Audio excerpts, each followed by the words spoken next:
So, you know, little sweet piglets like this, I love piglets so much, they're so sweet. And I wanted to share with you guys what is standard practice for piglets in the UK. Basically, when they're first born, some of them are weaker than the others, and the weak ones could potentially require medicines and veterinary care to actually grow up. And now that's not profitable to have to spend money on vet bills, so what they do with the very weak ones is they are allowed to kill them by blunt force trauma. So what they do, and this is standard practice, is they pick them up by their back legs and they swing them and hit them against either the concrete floor or a concrete wall and continue to slam them against the wall or the floor until they die. And some of them don't fully die.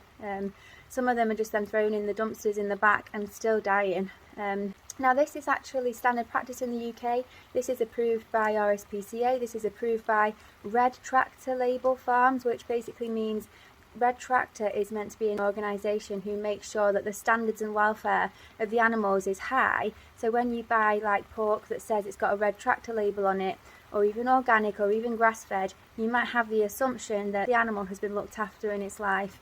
It's not true. Even Red Tractor approved this way of killing these baby piglets.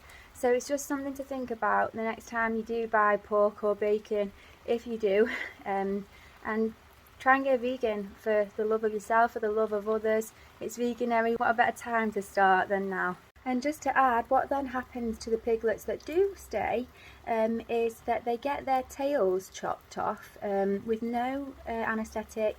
They don't get any painkillers, numbing or anything. They literally chop off their tails, and can you imagine, it's like someone chopping off your finger.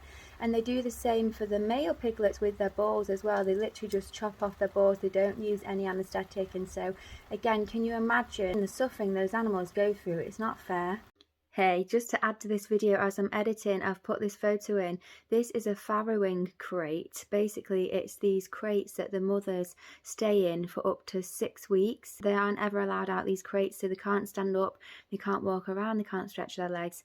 And what sometimes happens is they actually can accidentally roll over onto one of their children and they can't move and they crush their own piglets.